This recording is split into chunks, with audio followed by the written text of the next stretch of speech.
Bonjour, bonjour, j'espère que vous allez bien. Bienvenue dans ce live du vendredi 19 juillet. J'espère que vous avez toutes et tous passé une excellente semaine et que vous êtes prêtes et prêts à continuer d'étudier ensemble les questions de Milinda. Non, ça c'est le nom de l'auteur. Les questions de Milinda, le Milinda Pada. Je peux même pas vous montrer le titre parce que je sais pas, je pense pas que ce soit la reliure d'origine que j'ai sur ce livre. Du coup, je n'ai pas le titre sur l'avant et l'arrière du livre. Je suis obligé de vous montrer la tranche comme ça. Donc, c'est un livre qui a été traduit en français dans les années 20 du siècle dernier, donc 1920, ça date un petit peu, et que j'ai ici donc en version papier et que j'ai aussi en PDF, hein, comme j'avais dit la dernière fois. Ceux qui veulent consulter le livre, il est disponible sur le Discord de la chaîne, donc vous pouvez tout simplement aller le télécharger. Il est probablement dans le domaine public, hein, je suppose, vu la date de traduction, donc pas de souci par rapport à ça. La dernière fois, on avait donc commencé à étudier ce texte qui est intéressant pour deux éléments particuliers. La première chose, c'est que ce texte, contrairement à beaucoup d'autres textes du canon pali, hein, ici on parle du canon du Theravada, donc du véhicule des anciens, la forme de bouddhisme qui est considérée comme la plus ancienne,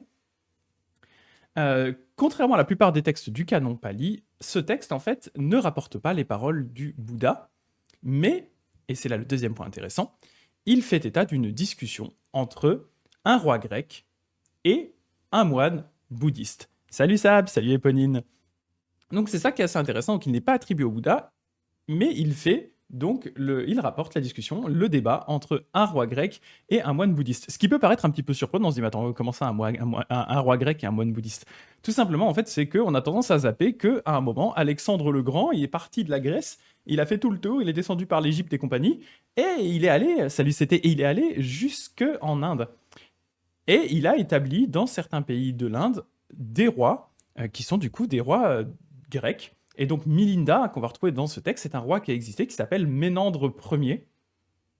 Et donc voilà, c'est assez marrant hein, parce qu'on a toujours tendance à penser que le, cette discussion qu'on peut avoir entre l'Occident et le bouddhisme est quelque chose de très moderne. Et en réalité, c'est pas vraiment en fait, pas vraiment. C'était déjà le cas dans l'Antiquité, à l'époque globalement d'Alexandre le Grand. Donc il y avait déjà eu des échanges en fait entre le bouddhisme et ce qu'on pourrait qualifier d'Occident à cette époque-là. Donc la mondialisation, c'est pas quelque chose de nouveau, hein, les idées circulaient. Et je tiens quand même à rappeler ce que je fais souvent quand je parle de ça, hein, que les premières statues bouddhistes, contrairement à ce qu'on pourrait imaginer, la première statuaire bouddhiste, c'est une statuaire d'inspiration et d'origine, de style grec.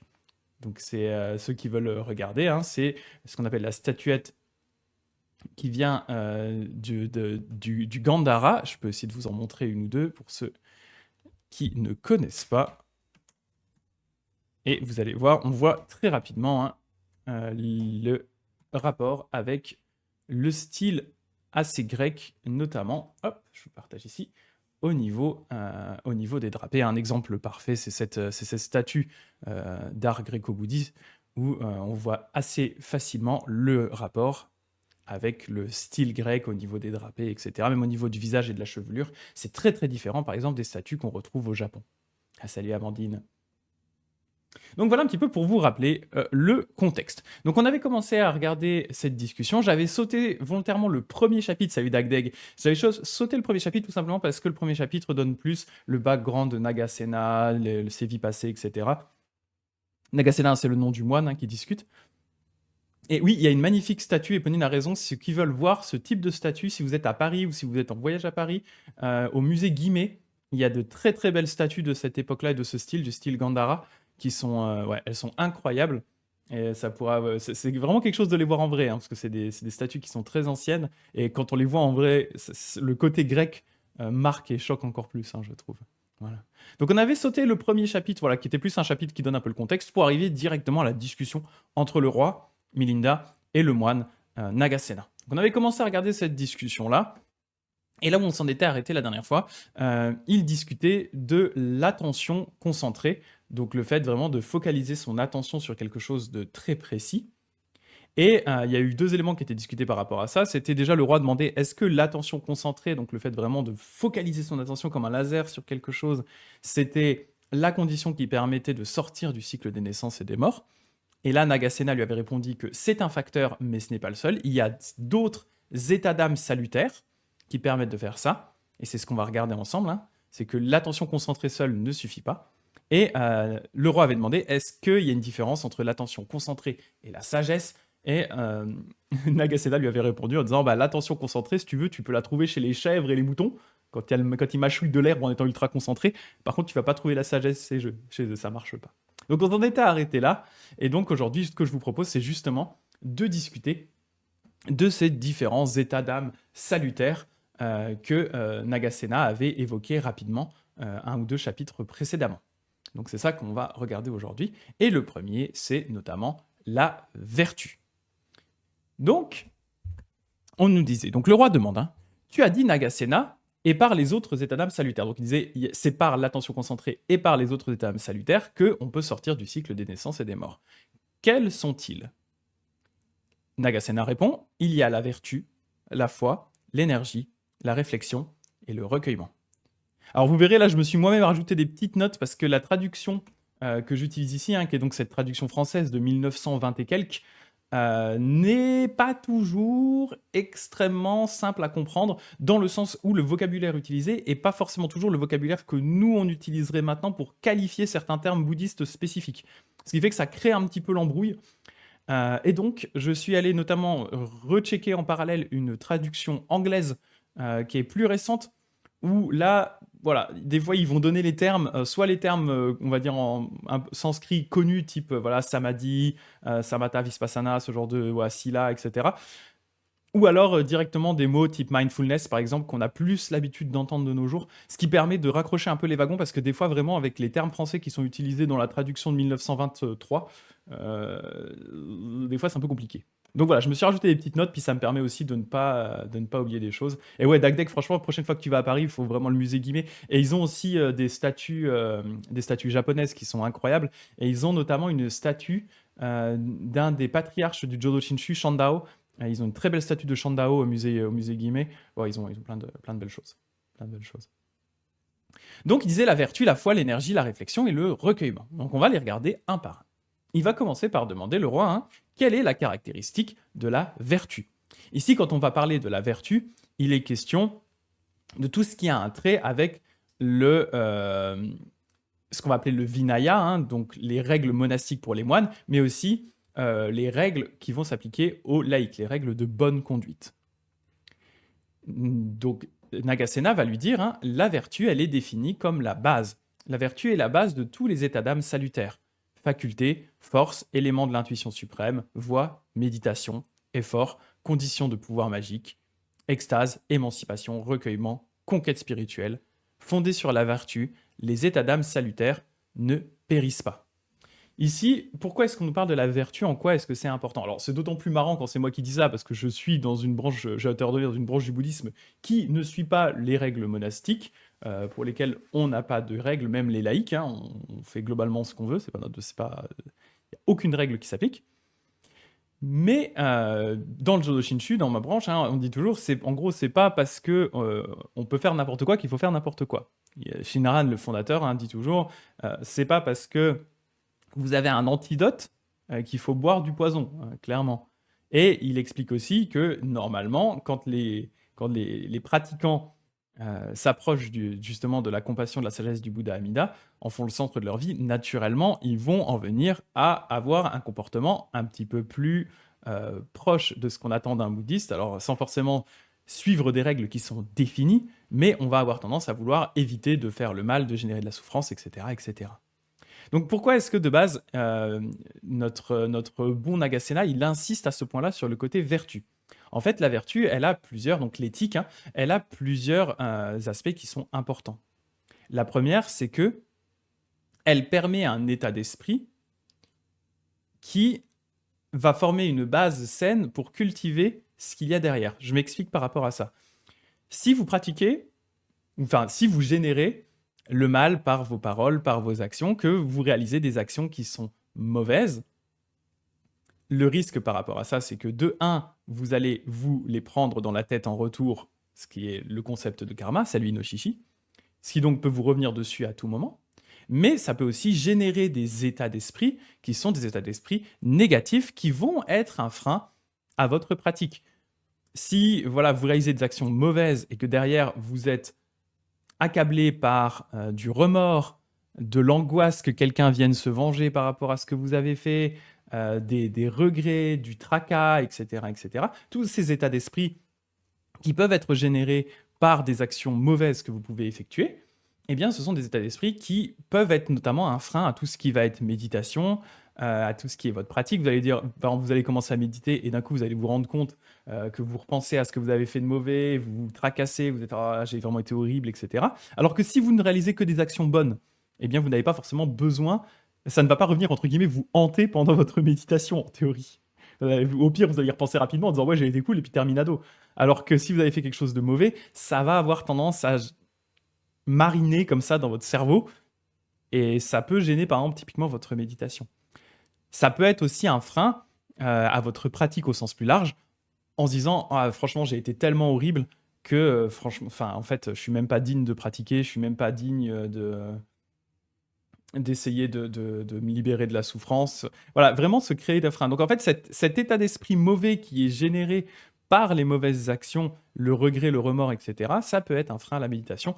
Plus encore le fait que potentiellement, vous pouvez générer les causes qui vont derrière venir vous attaquer pour une raison ou une autre. Quand je dis attaquer, ça peut être des gens qui vont vous parler mal, et toutes ces choses-là vont continuer à mariner en vous.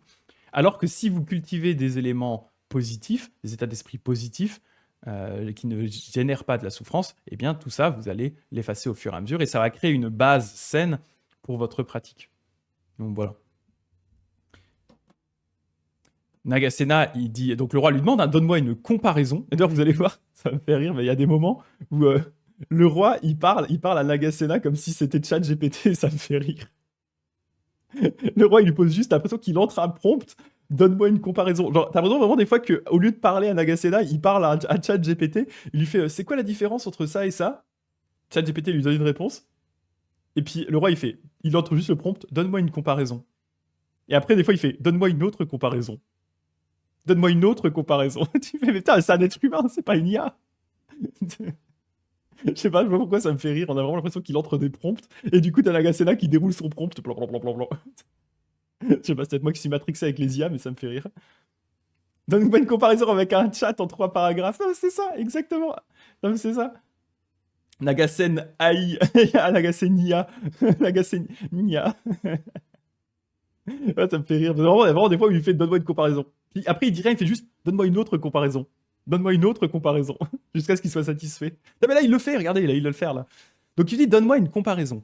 De même que toutes les espèces de plantes croissent, poussent et se développent en s'appuyant sur la terre, en se basant sur la terre, de même c'est en s'appuyant sur la vertu, en se basant sur la vertu, que l'ascète développe en lui-même les 5 facultés, foi, énergie, réflexion, recueillement, sagesse. Voilà. D'ailleurs, un autre élément important, hein, toujours par rapport à cette histoire de vertu, mais si on se remet dans le cas notamment d'un moine, Theravada, qui a pour seule subsistance, moyen de subsistance, la nourriture et l'aide que va lui apporter les villageois des villages autour, à nouveau, la vertu dans ce cadre-là a une importance encore plus capitale. Si derrière le moine se comporte mal, les gens vont lui dire, bah écoute, pourquoi est-ce que je te donnerais à manger? Pourquoi est-ce que je t'entretiendrais si tu es un mauvais moine?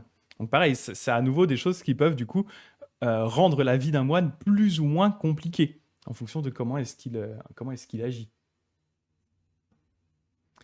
Donc, hein, voilà, en se basant sur la Terre, c'est en s'appuyant sur la vertu, en se basant sur la vertu que l'ascète développe en lui-même les 5 facultés, foi, énergie, réflexion, recueillement, sagesse. Milinda n'est pas satisfait. Il entre un prompt. Donne-moi une autre comparaison. De même que tous les travaux de force s'exécutent en prenant la Terre pour point d'appui, pour base, de même c'est en s'appuyant sur la vertu, en se basant sur la vertu, que l'ascète cultive en lui-même les 5 facultés. Donne-moi une autre comparaison. De même qu'un constructeur de ville, voulant créer une ville, commence par en nettoyer l'emplacement, enlève les souches et les broussailles, aplanit le terrain, et passe ensuite au tracé des rues, des places et des carrefours. Ainsi, c'est en s'appuyant sur la vertu, en se basant sur la vertu, que l'ascète cultive en lui-même les 5 facultés. Donne-moi une autre comparaison. Il est pas satisfait, le roi. Mais j'ai envie de lui dire, le roi, Milinda, on a compris où il voulait en venir. Ça sert à rien, là. Tu veux quoi comme comparaison en plus? C'est clair, non? Apparemment pas pour le roi. Le roi, il veut une autre comparaison. Il veut en garder une à la fin qu'il va mettre dans sa dissertation. Il a trouvé que les comparaisons d'avant, elles n'étaient pas assez pertinentes. Il en veut plus. Moi, si, pour moi, on dirait vraiment un mec qui entre des prompts sur ChatGPT jusqu'à ce qu'il ait la bonne comparaison qui lui paraît la plus pertinente pour pouvoir ensuite la copier-coller dans sa rédaction pour que son prof soit content, quoi. Faut écouter ce que dit le monsieur. C'est ça, non mais un moment, là, c'est bon, on a compris, non? Donne-moi une autre comparaison. De même qu'un acrobate, voulant exhiber son art, fait d'abord défoncer la terre, enlever les graviers et les tessons. Oui, c'est mieux, c'est mieux quand tu es acrobate. Aplanir le sol. Et qu'alors seulement, il exhibe son art sur un sol doux. Ainsi, c'est en s'appuyant sur la vertu, en se basant sur la vertu, que l'ascète cultive en lui-même les 5 facultés. Le bienheureux, au roi, a dit. C'est en s'appuyant sur la vertu que l'homme sage, cultivant la pensée et la sagesse, que le moine fervent et prudent peut débroussailler cette brousse de la vie. Voici la base, comme la terre est celle des êtres vivants. Voici la racine de tout progrès dans le bien. Voici le point de départ de tout l'enseignement du Bouddha. C'est le code des règles de l'excellent Patimokkha. Et là, j'avais noté formulaire de la confession des moines. C'est ça. Le fait que les moines aussi se confessent. C'est le formulaire de la confession des moines. C'est la note qui avait marqué en 54 ici ou 53. Voilà. Donc, pour ce qui est de la vertu, je pense que c'est assez clair. Mais c'est vrai que c'est un élément. Bon, déjà, de base, à nouveau, c'est un peu l'hôpital qui se fout de la charité quand c'est moi qui dis ça, parce que je suis un moine qui ne suit pas les préceptes. Mais je comprends la logique derrière. Et à nouveau, comme je dis toujours, dans le Jodo Shinshu, c'est pas parce qu'on ne suit pas les préceptes que du coup on fait n'importe quoi. C'est juste qu'on n'a pas cette règle définie de préceptes qu'on doit cocher comme ça dans la liste en disant ça j'ai fait, ça j'ai pas fait, ça j'ai fait, ça j'ai pas fait. C'est plus que du coup on va appliquer au cas par cas, en fonction de notre propre conscience, les choses.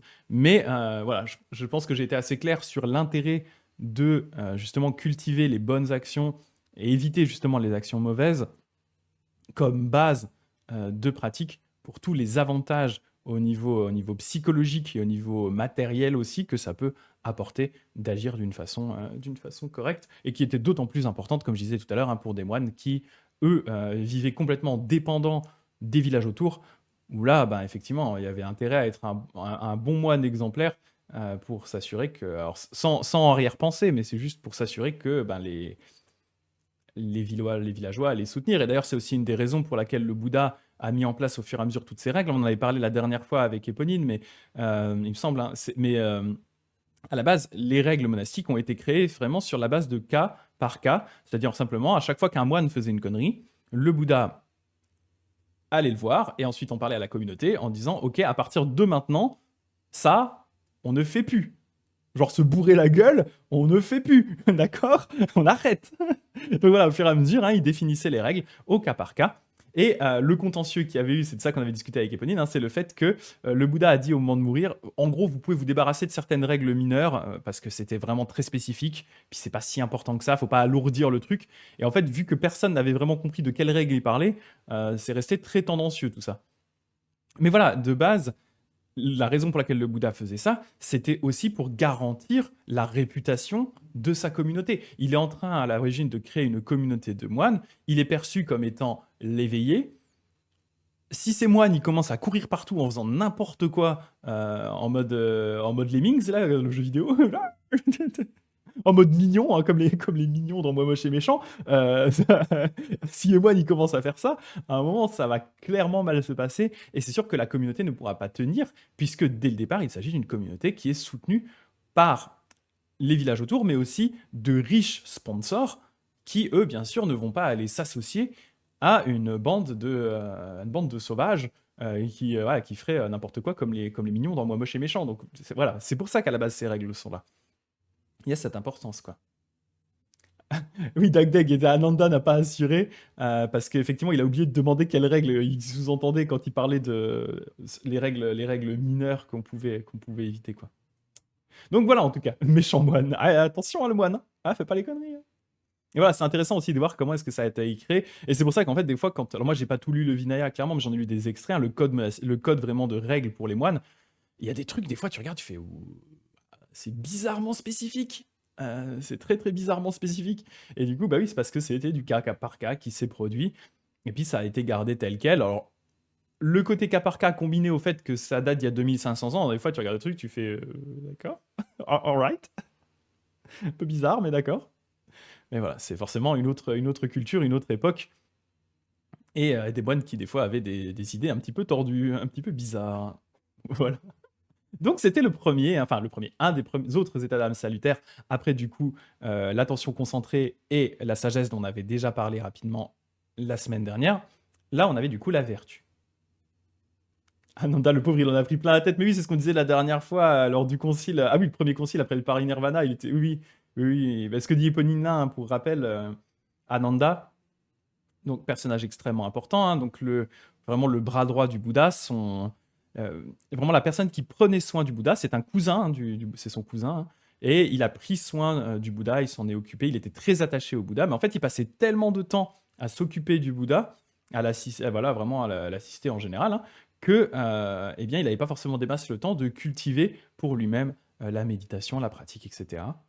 Et ce qui s'est passé, c'est qu'au moment où le Bouddha est mort, il y a un concile qui s'est réuni de tous les moines pour partager entre eux toutes les paroles du Bouddha pour s'assurer qu'ils n'avaient pas oublié un enseignement qui serait important. Et en fait, la meilleure personne pour faire ce travail, ça aurait été Ananda de base, pour deux raisons. La première, c'est que Ananda était toujours aux côtés du Bouddha vu que c'était son assistant, qu'il était systématiquement là. Et deuxième élément non négligeable et important, Ananda a une mémoire parfaite. C'est un fait. Ananda, il a vraiment une mémoire, la mémoire absolue. Donc il se souvient de tout. Donc s'il y a bien un mec qui est là et qui est utile pour réciter tout ce qui s'est passé, toutes les paroles du Bouddha, c'est Ananda. Problème. Au moment du premier concile, les moines font les snobs et ils décident de dire que seuls pourront participer au concile les moines qui ont atteint l'état de Arahant, c'est-à-dire cet état dans lequel ils se sont entièrement libérés de la souffrance et ils n'auront plus de renaissance dans le cycle des naissances et des morts. Ce qui limite pas mal l'accès à ce concile, et ça limite aussi l'accès au concile à Ananda, parce que le pauvre Ananda, comme je disais tout à l'heure, il a tellement passé de temps à s'occuper du Bouddha que, eh bien, il n'a pas pu cultiver la méditation notamment, et donc il se retrouve dans cette situation où lui n'a pas atteint cet état-là. Donc on est dans cette problématique de dire c'est la meilleure personne pour participer au concile et réciter ce qu'il a entendu, et de l'autre, il n'a pas le droit de participer parce que c'est pas un Arahant. Donc, ce qui va se passer, je crois que c'est Shariputra hein, qui va aller le voir et qui va lui dire écoute, t'as une nuit, tu te débrouilles, mais tu reviens et tu es un Arahant. Et donc, Ananda, il va se poser, il va méditer, il va pratiquer toute la nuit. Et au matin, il va rentrer dans la salle du concile d'après la légende, hein, passant à travers la serrure. Et là, les gens, ils vont voir ses pouvoirs magiques, ils vont faire well done, Ananda! Well done! Allez, tiens, ça c'est ton siège, let's go, allez, parle maintenant. Donc voilà. C'est comme ça que ça se serait passé. Alors bien sûr, l'histoire de passer à travers le trou de la serrure, bon, on peut toujours en discuter, mais ça rend quand même l'entrée vachement plus classe. Hein, j'en avais déjà discuté. Et s'il avait juste ouvert la porte en disant « Je suis un Arahant maintenant », et les gens auraient fait « Bien joué, Ananda ». Mais ça n'a pas quand même le même impact que... Et hop, il passe par le trou de la serrure et à tout le monde est genre « Wouh yes !» Il y a un peu... ça claque un peu plus fun, un peu plus sympa, tu vois. Donc voilà, Ananda, du coup, a pu participer au concile, a pu réciter, et c'est pour ça que normalement, les textes sont globalement attribués à Ananda qui rapporte les paroles du Bouddha, parce que c'est lui qui était là, quoi. À ce qui paraît, il aurait atteint l'illumination quand sa tête toucha le coussin en tombant de fatigue. C'est ça, il a pratiqué comme un dingue en disant « Je vais pas laisser passer ça », et ça aurait été la sieste de l'éveil. C'est énorme. C'est énorme. C'est ça. Mais voilà, du coup c'est notre bon Ananda. Et Dagdek qui disait, en vrai, il y a une théorie concernant les préceptes, et si cet oubli était délibéré, il y en a beaucoup de préceptes.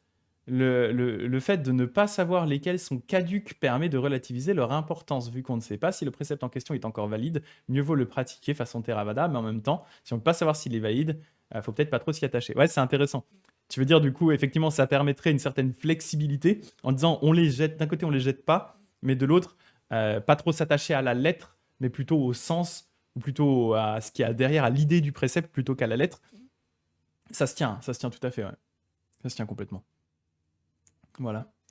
Alors, la deuxième chose dont on va parler, le deuxième état d'esprit salutaire, c'est la foi. Faith. Alors, la foi, quand on dit foi, on est la plupart de nous occidentaux, on a l'impression qu'on parle genre d'une foi aveugle en Dieu ou je sais pas quoi. Là, ici, ce n'est pas ce dont il est question. La foi dans le bouddhisme, ce n'est pas une foi aveugle, c'est une foi qui est éclairée.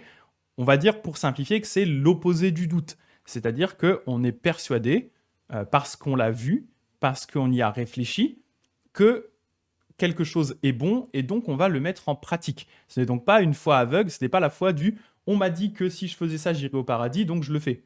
Non, c'est la foi du j'ai vu pratiquer des gens, je les ai vus faire, j'ai vu aussi que ces conseils qu'on m'a donnés me paraissent bons, alors je vais les mettre en pratique. Donc voilà, ce n'est pas une. C'est intéressant ton avis, Dagdag, là-dessus, hein, sur les préceptes. Donc voilà, ce n'est pas une foi aveugle. Donc c'est pour ça, j'insiste là-dessus parce que le mot foi en Occident est quand même très connoté, il peut faire un peu peur. Donc là, voilà, je pose ça et vous allez voir que ce qui va être discuté justement dans ce passage sur la foi va bien dans le sens de ce que je suis en train de vous dire ici.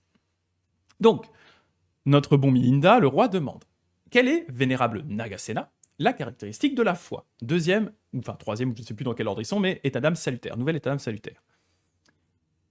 Nagasena lui répond les deux caractéristiques de la foi, ce sont la purification et l'élan. Alors, on dit comme ça, pas l'animal, hein, pas un élan. Alors, dit comme ça paraît un peu bizarre. Il va justifier, il va expliquer. Comment a-t-elle pour caractéristique la purification? Qu'est-ce que j'ai noté là? Ah voilà, la foi élimine les obstacles du doute et permet de se lancer dans la pratique avec un état d'esprit unifié. La foi qui s'élève élimine les obstacles. Comme j'ai dit, ici, on parle de foi en opposition au doute. La foi est l'opposé du doute. Par la foi, parce qu'on a compris par soi-même que ce qui était dit ou ce qui nous était enseigné était bon, valait le coup d'être mis en pratique, allait apporter des résultats. Dans ces cas-là, on en est persuadé et donc on va éliminer les obstacles, notamment les obstacles du doute, ce qui fait que l'esprit libéré des obstacles devient limpide et pur. Si on n'a pas de doute par rapport à notre pratique, alors ça veut dire qu'on peut s'y lancer à 100%. Notre esprit est purifié de cet état d'esprit mauvais qui est... Alors je dis pas que le doute est forcément un état d'esprit mauvais. Ce que je veux dire par là, et le Bouddha le dit lui-même, cultiver le doute, c'est-à-dire c'est important de douter, jusqu'à un certain point. C'est-à-dire qu'à un moment, quand vous êtes persuadé que cet enseignement vaut le coup d'être mis en pratique parce que vous l'avez vu, vous savez que c'est efficace, vous avez compris par vous-même que c'était efficace, alors à un moment, ça ne sert à rien de cultiver le doute pendant 107 ans. Un doute, on va dire, il y a une forme de doute qui est sain et une forme de doute qui est un peu malsaine. Une forme de doute saine qui est de dire je ne prends pas tout ce qui m'arrive comme enseignement content et je l'applique directement parce que là, ce serait justement plutôt une forme de foi aveugle. Donc ça, c'est un bon doute, justement, d'être quand même un peu sceptique sur ce qui se passe. Mais au bout d'un moment, une fois qu'on a bien cultivé les choses, eh bien, il faut arrêter de trop tergiverser et se lancer dedans. Et c'est cet aspect-là de la foi qui dit, du coup, l'esprit qui est libéré de ses obstacles, donc du doute, qui n'a plus de doute sur ce qu'il doit faire, eh bien, dans ces cas-là, il devient limpide et pur. Et donc, on peut se mettre à pratiquer à 100% dans cette voie parce qu'on a compris par soi-même que cette voie valait le coup d'être mise en pratique. Et salut Sakura qui vient d'arriver. Voilà comment la foi a pour caractéristique la purification de l'esprit, donc la purification des obstacles. ChatGPT, donne-moi une comparaison. Imagine un grand roi, alors ça va parler à Milinda, imagine un grand roi en marche avec son armée au complet. Milinda, mon armée. Mon armée au complet, qui traverse une petite rivière. Au passage des éléphants, des chevaux, des chars, des fantassins, l'eau agitée, battue, devient trouble et bourbeuse. La rivière franchie, le roi commande à ses serviteurs de lui apporter de l'eau à boire. Il ne peut pas les servir direct. Il va demander aux serviteurs de lui ramener à boire. Suppose qu'ils aient une pierre à purifier l'eau et qu'ils la jettent dans l'eau. Aussitôt, les coquillages et les herbes aquatiques sont écartés, la bourbe se dépose, l'eau devient limpide et pure, et les serviteurs peuvent apporter de l'eau au roi en disant que le roi boive. L'eau, c'est l'esprit.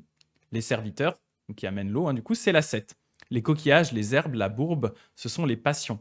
La pierre à purifier l'eau, c'est la foi. Par elle, les obstacles sont éliminés et l'esprit devient limpide et pur. Voilà comment la foi a pour caractéristique la purification. Alors, ChatGPT, l'exemple, ChatGPT Nagasena, l'exemple est un peu chelou, mais j'imagine, alors là, à nouveau, question de différence culturelle, cette histoire de pierre qui rend l'eau claire et je sais pas quoi, enfin, bon, d'accord, ok, ChatGPT, si tu veux, mais vous voyez bien l'idée ici, qui est de dire du coup que cet état d'esprit purifié qui est la foi Ça permet effectivement d'enlever tous ces obstacles-là et donc de commencer à pratiquer avec un cœur qui n'a pas ce blocage de dire ah c'est vraiment je vais mettre ça en pratique oh ouais un peu la flemme parce que bon en vrai ouais je sais pas trop si ça marche bon je suis pas trop convaincu quoi je suis pas trop convaincu alors qu'à l'inverse si on est convaincu on dit waouh si je mets ça en pratique ma vie va s'améliorer voilà on a envie de le mettre en pratique donc c'est ça c'est dans ce sens-là et ça rejoint du coup le deuxième élément qui est et comment est-ce que la foi a la caractéristique de l'élan? Comment est-ce que la foi a la caractéristique de un élan? Un élan, la foi a la caractéristique de l'élan. Ça, apparemment, la foi, ça ressemble à ça. Voilà. Pardon. Comment est-ce qu'elle a la caractéristique de l'élan? C'est vendredi pour moi aussi. Hein. Alors, comment est-ce qu'elle a la caractéristique de l'élan? En ce que l'ascète, voyant d'autres esprits délivrés, donc ça c'est assez sympa aussi, s'avance pour conquérir l'état de Sotapanna, Sakadagami, je ne sais toujours pas lire le sanskrit, d'Anagami, d'Arat. En gros, les états de celui qui est entré dans le courant, c'est-à-dire celui qui il s'est mis dedans, c'est-à-dire qu'il est sûr qu'il va pratiquer, il est rentré dans la pratique, vraiment.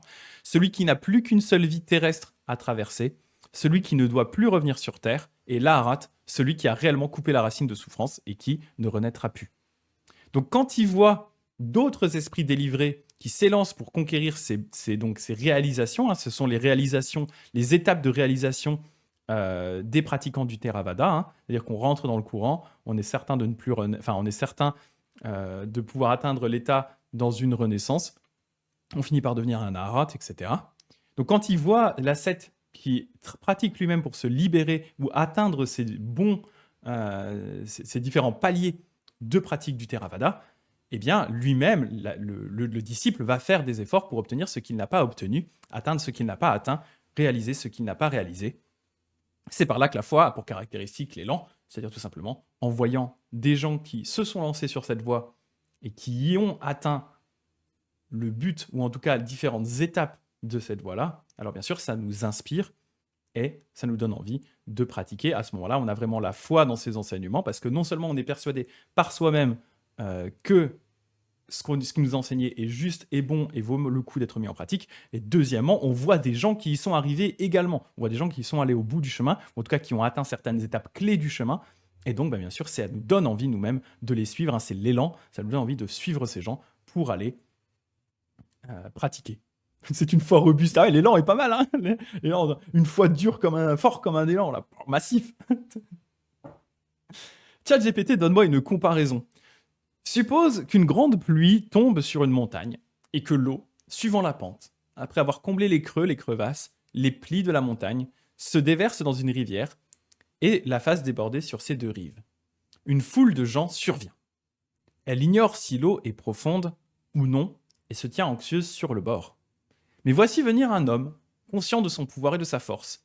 Il serre étroitement sa ceinture, saute dans l'eau et traverse.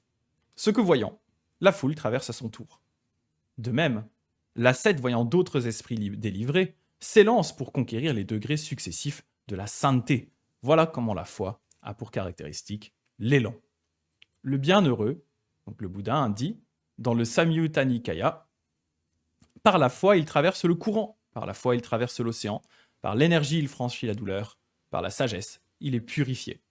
Donc voilà en quoi donc la sagesse a la caractéristique de la purification et de l'élan. L'esprit est purifié, on a envie de pratiquer et on voit des ascètes qui ont eux-mêmes avancé sur le chemin et donc on s'élance pour les suivre.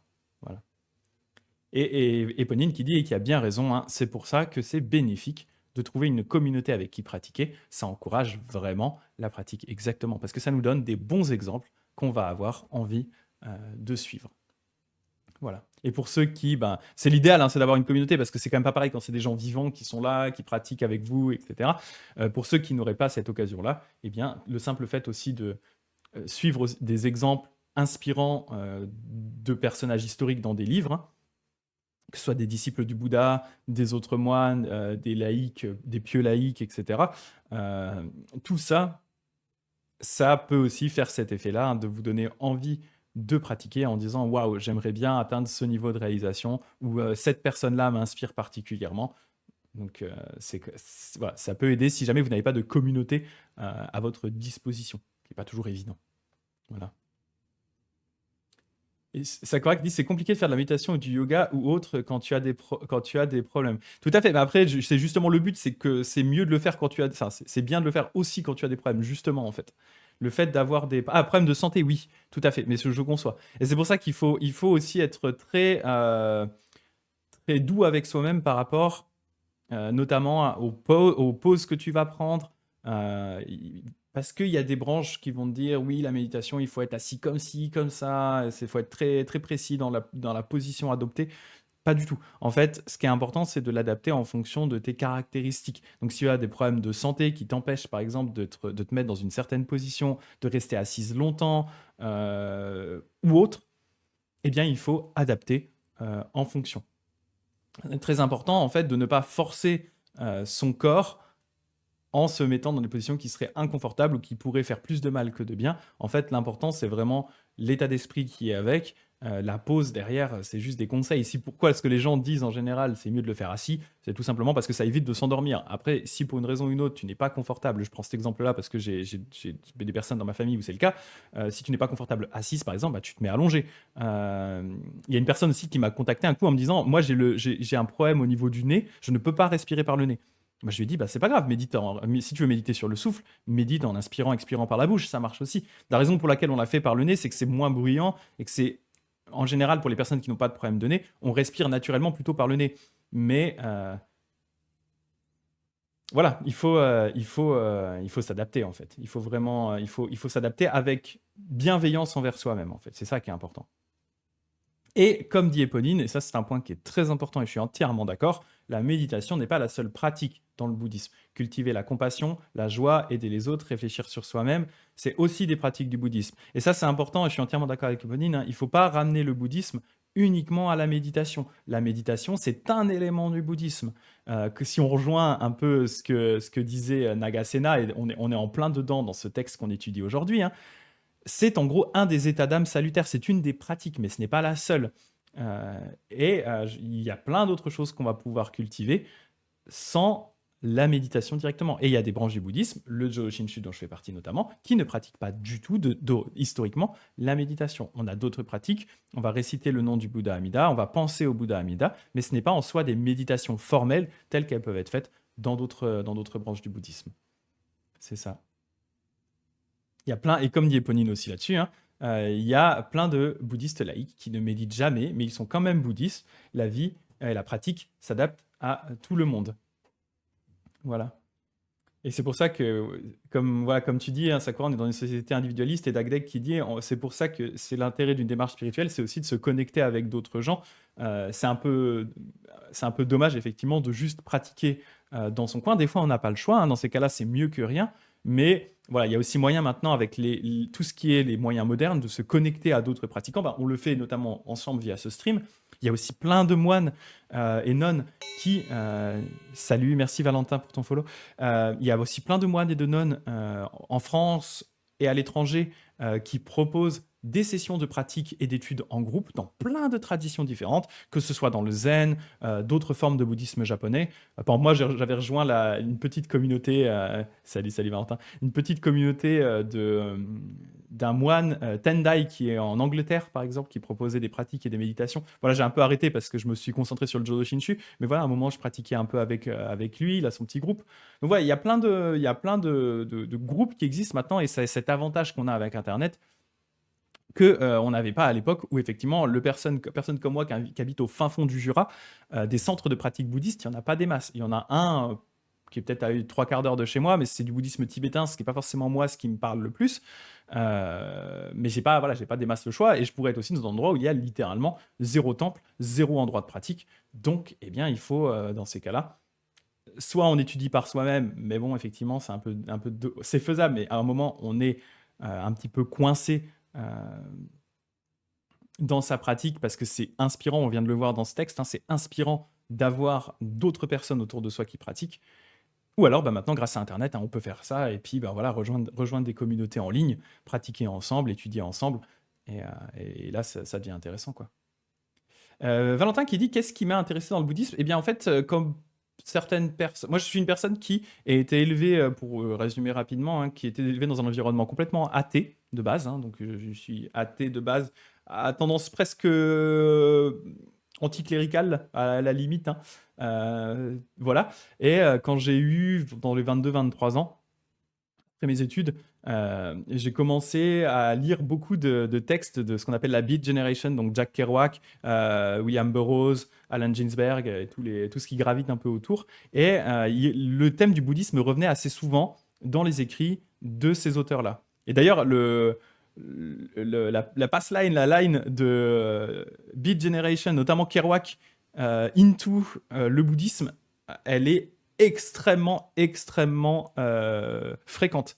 Je connais plein de gens à qui c'est arrivé, qui ont commencé par s'intéresser à Kerouac, Ginsberg et tout dans ces années-là, parce que ça correspond bien à un état d'esprit un peu j'ai 20 ans, il y a quelque chose qui se passe dans ces écrivains-là. Et du coup, ils amènent le thème du bouddhisme. Et moi, je me suis retrouvé comme un boulet en disant, ben, j'adore ces écrivains, j'ai envie de comprendre leurs pensées, j'ai envie d'approfondir ça, parce que moi, je suis toujours très à fond quand je fais quelque chose. Et je me suis dit, bah, du coup, si je veux mieux comprendre ce qui se passe, il faut que j'étudie un peu le bouddhisme. Et j'étais à une période où bah, je me cherchais un peu par rapport à tout ça. J'avais pas de pratique spirituelle non plus. J'étais pas prêt non plus à me tourner vers ce que je percevais être une religion de par mon éducation. Et du coup, le bouddhisme avait ce double avantage de, un, me permettre de mieux comprendre les écrivains que j'étais en train de lire et que j'étudiais à fond, et de deux, la possibilité d'être traité comme une philosophie, en tout cas au départ, et donc me permettre de ne pas avoir cette espèce de dissonance cognitive qui allait avec mon éducation non religieuse et le fait d'entrer dans une religion. Donc j'ai traité ça au début comme une philosophie, et en fait ça m'a tout de suite accroché, j'ai trouvé ça extrêmement intéressant et logique, j'ai eu envie d'approfondir, et puis bah, avec le temps j'ai approfondi, j'ai fini par abandonner le côté, la dualité philosophie-religion, je me suis dit en fait c'est l'un et l'autre en même temps, et voilà, au point où j'ai fini par devenir moine. Et je me suis tourné vers une branche japonaise tout simplement parce que je suis très intéressé par la culture japonaise depuis que je suis petit, comme grosse partie des gens qui sont nés dans les années 80. Et du coup, bah, je me suis naturellement tourné vers une branche japonaise. Donc voilà un peu le parcours, quoi. Mais ouais, vraiment, ce chemin de la Beat Generation vers le bouddhisme est vraiment, vraiment fréquent, en fait. C'est assez surprenant et ça continue encore de nos jours, quoi. Et il y a le manga to bouddhisme aussi maintenant. Ouais, ouais, complètement. Ouais. Eponine qui dit manga to bouddhisme, hein. C'est de plus en plus fréquent aussi. Hein. Perso, c'est en partie les mangas qui m'ont fait découvrir l'existence du bouddhisme. Oui, clairement. Ça aussi, ça va devenir aussi de plus en plus fréquent. Puis il y a des personnages hein, dans des œuvres qui sont bah, de nos jours, qui ont énormément de succès, type Demon Slayer. Hein, je veux dire, il y a un pratiquant de ma branche du bouddhisme ou d'une branche sœur dans Demon Slayer, quoi. Le pilier, du rocher, le pilier de la rock, du rock. C'est un pratiquant soit du Jodo Shinshu, soit du Jōdōshū, parce qu'il récite le Nembutsu, etc. Donc voilà, Gyōme Himejima, c'est un pratiquant. Et donc typiquement, hein, quelqu'un qui s'intéresse à Demon Slayer, qui se dit qu'est-ce qui fait ce gars-là, bah, peut se retrouver à étudier le bouddhisme et à se dire comme moi, ah bah tiens, ça m'intéresse, j'ai envie de creuser, quoi. Et donc, comme je dis toujours, si vous êtes intéressé par le bouddhisme, hein, je vous conseille le bouddhisme pour les nuls. C'est bête, hein, mais en vrai, le bouquin est pas mal foutu. Et ça donne déjà des premières bases intéressantes pour vous permettre ensuite d'aller creuser. Voilà où j'en étais par rapport à ça, quoi. Ah, Miroku dans Inuyasha. Alors, j'ai pas lu Inuyasha à ma décharge. Je sais que c'est un classique, mais oui, j'ai commencé à regarder Demon Slayer avec madame, on ne s'attendait pas à entendre le Nembutsu, on était mort de rire. Ouais, non, mais c'est ça, lui, c'est vraiment un pratiquant hardcore. Il a Namo Amida écrit partout sur son vêtement, il a son chapelet, puis il récite le Nembutsu tout le temps, donc enfin, c'est vraiment un pratiquant Jōdōshū ou Jōdo Shinshu. C'est très très clair là-dessus, quoi. Voilà. Donc, on venait de voir cet état d'âme salutaire. Donc, c'était donc, après la vertu et la foi, on parle de l'énergie. Nagasena. Donc, juste pour rappel, hein, pour Valentin qui vient d'arriver, hein, donc on est sur un texte qui fait partie du canon du Theravada, le canon du véhicule des anciens, qui raconte une discussion entre un roi grec qui s'appelle Milinda, ou Ménandre Ier dans son nom grec, et un moine bouddhiste qui s'appelle Nagasena. Donc le roi lui pose des questions, et on en était là-dessus, du coup. Donc le roi, hein, Milinda, Ménandre, demande à Nagasena, Nagasena, quelle est la caractéristique de l'énergie? Les piles Duracell. Nagasena lui répond, le soutien. Soutenu par elle, les états d'âme salutaires ne s'affaissent pas. L'énergie, tout simplement, hein. L'énergie, c'est un peu le fuel, hein, c'est le nerf de la guerre. C'est elle qui soutient toutes les autres pratiques. Si on n'a pas l'énergie, qu'on est tout moumou, eh ben c'est sûr qu'on ne va pas avoir le cœur à pratiquer, le cœur à méditer, le cœur à étudier, etc., etc. Donc l'énergie, c'est forcément un facteur qui est extrêmement important. ChatGPT, donne-moi une comparaison. Comme une maison qui menace ruine, si elle est étayée par une seule pièce de bois, ne tombe pas. Ainsi, l'énergie a pour caractéristique le soutien. Soutenu par elle, les états d'âme salutaires ne s'affaissent pas. C'est-à-dire qu'effectivement, même si on se dit ouais, je sais pas trop si je vais méditer, etc. Si d'un coup on a un regain d'énergie, si on cultive l'énergie, à ce moment-là, bah, du coup c'est ça qui va nous permettre de continuer notre pratique. Si l'énergie tombe, effectivement, hein, on se doute bien, hein, si on n'a plus l'énergie, bien simplement on n'a plus envie de rien faire. On ne peut pas avancer sur le chemin. Là, c'est clair que c'est mort. Il n'y a plus de pile, il n'y a plus de pile, quoi. ChatGPT, donne-moi une autre comparaison.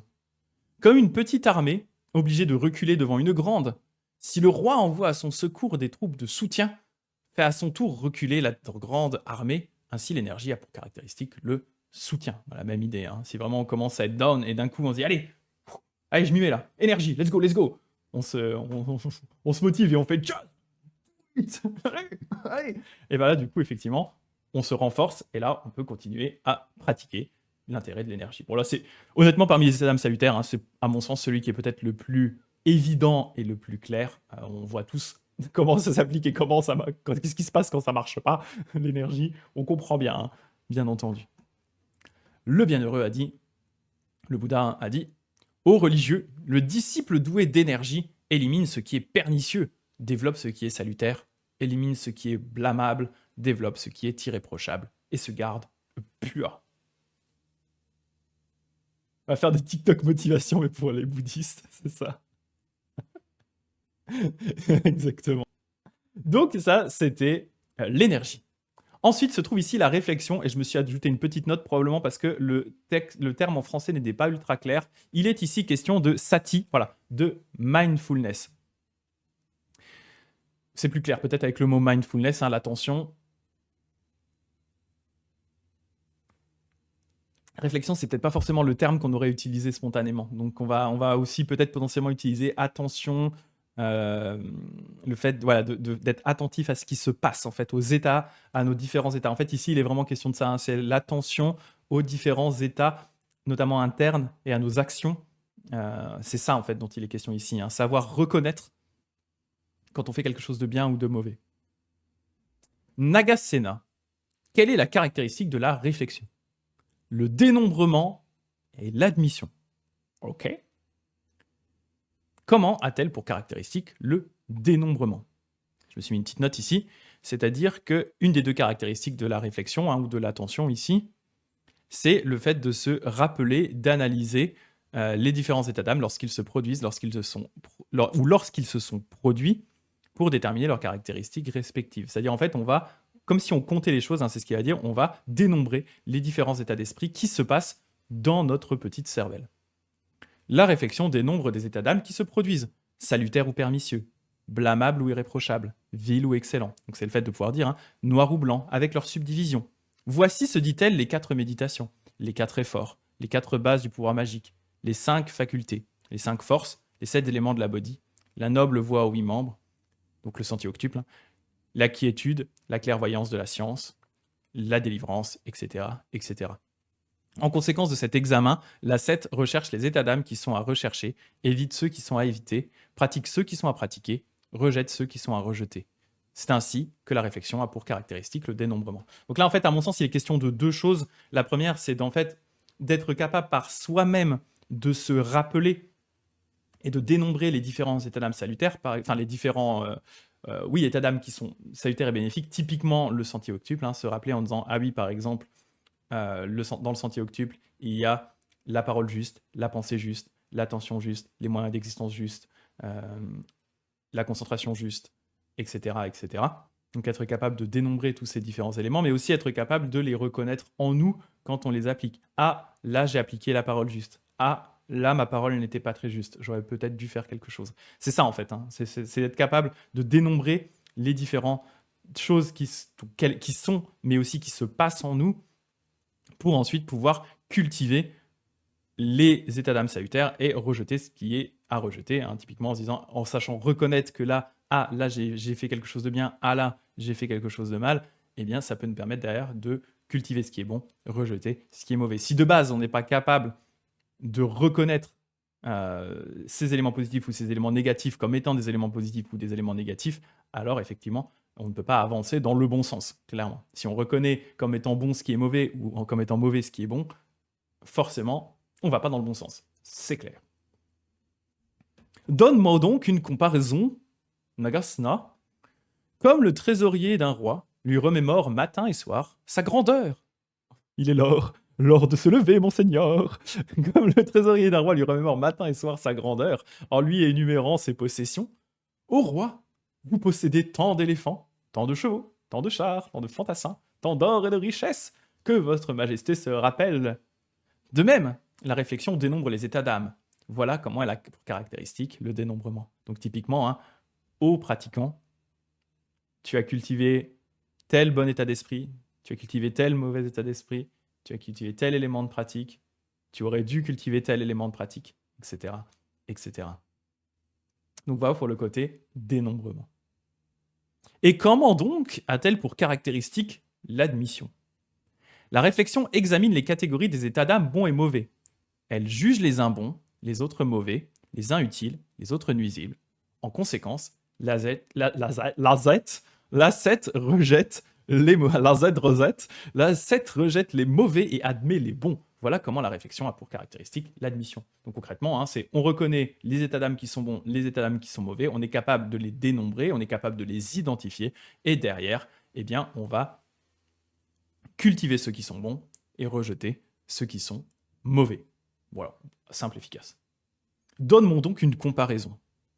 Comme le ministre d'un roi sait quels sont, par rapport au roi, les hommes bons ou mauvais, utiles ou nuisibles, il va rejeter les uns et admettre les autres. Ainsi en va de la réflexion. Le bienheureux a dit, la réflexion sert à tous. Voilà. J'espère que c'est assez clair, mais je pense que c'est assez clair. Donc l'attention, réflexion, attention, voilà, à voir au niveau de la traduction. Mindfulness, voilà, être capable d'identifier les éléments bons et ensuite de les garder, identifier les éléments mauvais et les rejeter, tout simplement. Nagasena, quelle est donc la caractéristique du recueillement? Donc là, il est question de samadhi, la concentration. En réalité, nous, on aurait plutôt tendance peut-être à utiliser concentration plutôt que recueillement de nos jours, mais c'est le samadhi, la méditation. La suprématie. Les états d'âme salutaires ont tous pour chef le recueillement. Le recueillement est un sommet dont ils sont le bas, les pentes, les flancs. Donne-moi une comparaison. Dans une maison à pinacle, tous les chevrons aboutissent au fait, sont inférieurs au fait, descendent du fait. Le fait est dit leur chef. Il en est de même du recueillement à l'égard des états d'âme. Que je me suis mis une note ici, le recueillement, samadhi, concentration, permet d'acquérir l'équanimité par rapport aux états d'âme et donc au-dessus d'eux. Alors ça, c'est la compréhension que moi j'en avais. Pour moi, effectivement, cette concentration, cette méditation, ça permet justement d'atteindre des états d'esprit, mais en fait, c'est soutenu par les autres états d'âme, mais ça permet d'atteindre un état où on va être effectivement dans l'état d'équanimité. C'est ce que j'avais noté ici, l'équanimité par rapport aux autres états d'âme et donc d'une certaine façon au-dessus d'eux. Voilà. C'est comme ça que je l'ai compris. Discutable. Parce qu'il ne va pas expliquer réellement pourquoi, en fait, c'est ça qui est un peu frustrant, c'est qu'il n'explique pas forcément pourquoi il considère qu'il est supérieur aux autres. Pourquoi est-ce que cet état d'âme, le recueillement, serait supérieur aux autres? Mais peut-être certaines façons, moi je l'ai compris supérieur comme étant peut-être plus élevé d'une certaine façon que les autres. Mais voilà, c'est discuté. Il va nous demander une comparaison, donne-moi une autre comparaison. Quand un roi part en guerre avec une armée à 4 corps, tous ses corps d'armée, éléphants, chevaux, chars, infanterie, l'ont pour chef, marchent sous ses ordres. Il en est de même du recueillement. Comparaison de charpentier, c'est ça. Le bienheureux a dit aux religieux, cultivez le recueillement, l'homme recueilli voit la réalité, qui voit la réalité telle qu'elle est. Et enfin, on a ici, quelle est la caractéristique de la sagesse? Donc la sagesse, ils en ont déjà parlé quand ils expliquaient la différence entre la concentration, l'attention concentrée qu'on peut retrouver chez les chèvres et la sagesse qu'on ne retrouve pas notamment chez les chèvres et les moutons sauf dans les BD de Fmur pour ceux qui ont la ref. Voilà, je place ça là et je reviens. Donc, quelle est la caractéristique de la sagesse? Donc, l'excision, donc le fait de couper les choses mauvaises, notamment, les passions, hein, couper les passions, et l'illumination. L'excision, il en avait déjà parlé, hein, il disait justement l'attention contrôlée permet de ramener sa pensée comme, du coup, comme un paysan va attraper comme ça, par exemple, les blés. Il va, grâce à son attention concentrée, on va du coup pouvoir affiner vraiment ce qu'on veut attraper, et ensuite, avec la sagesse, clac, on va couper les éléments mauvais. Donc c'est ce qu'il a, là, il dit, j'en avais déjà parlé de ça, hein, et il parle aussi de l'illumination. Comment a-t-elle pour caractéristique l'illumination? La sagesse dissipe les ténèbres de l'ignorance, produit la clarté de la science, fait briller la lumière de la connaissance, révèle les vérités saintes. Par elle, l'ascète acquiert une intelligence parfaite de l'impermanence, de la douleur, de l'impersonnalité. Voilà, de l'impersonnalité. Donc c'est la sagesse, hein, qui nous permet de mieux comprendre ce qui se passe en nous et autour de nous, quelles sont les vérités, et du coup d'acquérir l'intelligence qui va nous permettre de nous libérer. Donne-moi donc une comparaison. Si on porte un flambeau dans une maison obscure, il dissipe les ténèbres, produit la clarté, fait briller la lumière, révèle les formes. Il en est de même de la sagesse. Voilà. Ah, Éponine qui dit quand le samadhi est atteint, du coup quand on parlait de celui d'avant, hein, toutes les actions de l'ascète découlent de sa vision surélevée du monde, c'est ça. Le samadhi va servir de base pour appréhender le monde avec équanimité. Ouais, c'est ça. C'est globalement comme ça que j'avais compris aussi. Hein. Pour ça que je pense qu'il le considère comme étant, au-dessus des autres états d'âme, mais c'est pas pour ça qu'il faut négliger les autres, parce que les autres en fait servent de base aussi à ça, comme on l'avait vu, hein, notamment ce qu'il appelait la vertu. Hein, sert aussi de base à ça, puisque la vertu, si on ne la cultive pas, elle est à même de pourrir aussi justement notre méditation par voilà, des états où on aurait des remords, des regrets, des choses qui nous travaillent, etc. Quoi. Jacques Sadi, oh pas mal. Oh Jacques Adi, le Samuel Jacques Sadi. Oh, vendredi, c'est la grande forme quand même. Hein. C'est la grande forme. Et du coup, j'en avais mis ici un dernier avant de passer à autre chose, parce que là, c'est la fin de la discussion sur les états d'âme salutaires ici. États d'âme divers, résultats uniques. Nagasena, donc le roi demande, hein, Nagasena, ces états d'âme qui sont différents, produisent-ils un même résultat? Donc c'est ce qu'on a vu juste avant. Donc tous ces différents états, hein, la foi, la sagesse, la vertu, l'énergie, la réflexion. Est-ce que tous ces éléments-là produisent un seul et unique résultat ou des résultats qui sont différents? Oui, ils ont tous pour résultat de détruire les passions. C'est-à-dire que leur but, c'est de travailler ensemble à un résultat unique qui est le fait de se débarrasser des passions. Comment cela? Donne-moi donc une comparaison. De même que des corps d'armée différents, éléphants, chevaux, chars, infanterie, concourent au même résultat, la défaite de l'armée ennemie. De même, les états d'âme différents concourent au même résultat, la destruction des passions. Donc voilà, ils se mettent tous ensemble. Hein. Le but, c'est des états d'âme salutaires qui se combinent pour nous aider à nous libérer des passions avec la bonne énergie, avec un bon état d'esprit parce qu'on n'est pas travaillé par ce qu'on aurait pu faire de mal, avec une attention qui est concentrée, avec le fait de savoir identifier les éléments, les états d'esprit, les choses à cultiver qui sont bons ou mauvaises, pouvoir les identifier et les sélectionner sur la base de la sagesse et appuyé par une méditation qui nous permet de voir les choses telles qu'elles sont réellement. Donc voilà, tous ces éléments, exactement comme dit Éponine, hein, se transforment en cercle vertueux en fait. Tout à fait. Typiquement, hein, le fait d'avoir de cultiver par exemple la vertu va nous permettre de ne pas être tracassé pendant notre méditation, mais notre méditation va aussi nous permettre de cultiver entre autres une meilleure réflexion, savoir identifier avec plus de finesse ce qui est bon et ce qui est mauvais, ce qui fait qu'on va cultiver ce qui est bon, on va éviter de faire ce qui est mauvais, notre vertu va s'accroître, etc., etc. Donc en fait, tous ces éléments-là vont interagir les uns avec les autres comme un cercle vertueux pour nous permettre de nous approcher de la libération. Voilà ce que je voulais vous dire aujourd'hui sur ces différents états d'âme salutaires, qui je pense est un passage qui est assez intéressant. Et ensuite, Nagasena va aborder la question importante du Nagasena, celui qui est rené, est-il le même ou un autre? Cette bonne vieille question de la Renaissance dans le bouddhisme. Mais ça, on verra la prochaine fois. Je me dis déjà, c'était pas mal, les états d'âme salutaires. C'est déjà un beau petit morceau. Voilà. J'espère qu'en tout cas, c'était intéressant. Je trouvais ce passage plutôt bien fait. Alors bien sûr, les comparaisons valent ce qu'elles veulent, hein, on voit bien d'ailleurs, on voit bien, c'est marrant avec les comparaisons, hein, on voit qu'il s'adresse ici à un roi, et beaucoup de comparaisons de guerre notamment, hein, en disant, «Tu vois une armée comment ça tourne?» Parce qu'on a clairement, notre bon, Ménandre Ier, Milinda, sait probablement comment fonctionne une armée, ça c'est son taf. Donc voilà, on prend des descriptions, des comparaisons qui vont lui parler, mais qui parlaient aussi assez facilement à une personne de l'Inde de l'époque où ce texte a été composé. Euh, Éléments qu'on prendrait, ou descriptions, comparaisons qu'on ne prendrait peut-être pas de nos jours, on prendrait probablement des comparaisons qui parleraient plus, mais voilà, bien sûr, ça a été, il faut le remettre dans le contexte, hein, de l'écriture de ce texte. On est sur un texte qui a, alors je n'ai plus exactement l'idée de quand il daterait, mais bon, plus de 2000 ans en tout cas, c'est certain, clairement plus de 2000 ans.